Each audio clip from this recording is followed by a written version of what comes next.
마켓플러스입니다. 오늘 증시에서 투자자들의 눈길을 끈 소식들 살펴보겠습니다. 첫 번째 주제 보시죠. 주주 환원 맛집.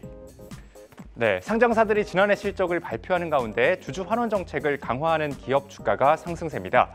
지난해 사상 최대 실적을 오늘 공개한 기아는 주주가치 재고 정책까지 발표하면서 주가가 5% 넘게 올랐습니다. 기아는 올해 5천억 원 규모의 자사주를 취득하고 이 중 50%, 즉 절반을 소각하겠다고 밝혔고요. 또 자사주를 취득하고 소각하면 발생 주식 수가 줄어들어서 기존 주주들의 보유 지분 가치가 높아집니다. 현금 배당도 대폭 늘렸습니다. 사상 최대 이익을 기록한 덕분에 지난해 주당 3,500원에서 5,600원으로 배당금을 올렸습니다. 기아가 배당금을 확정하고 배당 받을 주주를 정하도록 지난해 정관을 변경했기 때문에 투자자들은 올해 지금 투자하더라도 3월과 4월 중에 지난해 배당금을 받을 수 있습니다. 지난해 통합지주사를 출범한 메리츠 금융지주도 주가가 연일 신고가를 갈아치우고 있습니다. 메리츠 금융이 지난해부터 당기 순이익의 절반을 자사주 매입과 소각, 또 배당 등 주주 환원으로 사용하겠다고 밝힌 이후 투자자들이 몰리고 있는 겁니다. 메리츠 금융은 지난 4월 통합지주사 출범 이후 주가가 30% 넘게 올랐습니다. 이수 스페셜티 케미컬도 오늘 주주가치 제고를 위해서 액면가 5대1의 주식 분할을 결의하면서 주가가 10% 넘게 급등했습니다. 다음 두 번째 주제 보시겠습니다.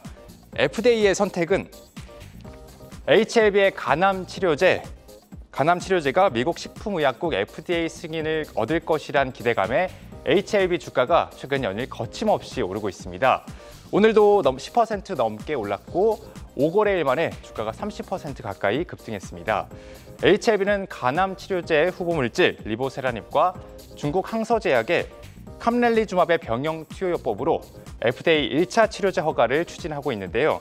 항서제약은 캄렐리주맙 생산 공장에 대한 FDA 실사 결과 특별한 이슈나 이의 제기가 없었다고 HLB 측에 전달했습니다. 이제 FDA 허가까지 남은 건 오는 3월 말 있을 파이널 리뷰인데요. FDA는 여기서 최종 서류 심사를 하게 되는데 만약 아무 문제가 없으면 신약 허가까지 구분응선을 넘는 셈입니다. HLB 관계자는 앞서 FDA와 두 번의 서류 심사 미팅에서 특별한 문제가 발견되지 않았고 또 공장 실사도 문제없이 잘 끝났기 때문에 내부적으로 봤을 때 신약을 허가받을 가능성이 높다, 확신하고 있다고 말했습니다. 또 3월 이후 FDA는 5월 16일까지 리보세라님의 허가 여부를 결정할 예정입니다. 증권업계도 FDA 허가 가능성을 매우 높게 보고 있는데요. 다만 앞서 임상 환자 중에서 아시아계 비중이 좀 매우 높았기 때문에 미국 시장에서 점유율을 획기적으로 높일 수 있을지에 대해선 회의적인 시각을 갖고 있습니다. HLB는 내부적으로 미국 간암 치료제 시장 점유율을 50%로 끌어올린다는 목표를 세운 것으로 알려졌습니다. 마지막 키워드 보시겠습니다. 현대차 뚫은 농슬라. 네, 대동그룹의 파워트레인 전문 기업 대동기어가 현대자동차의 신규 전기차 플랫폼에 들어가는 부품을 수주했다고 밝혔는데요. 이 소식에 대동기어가 20% 넘게 급등했고요.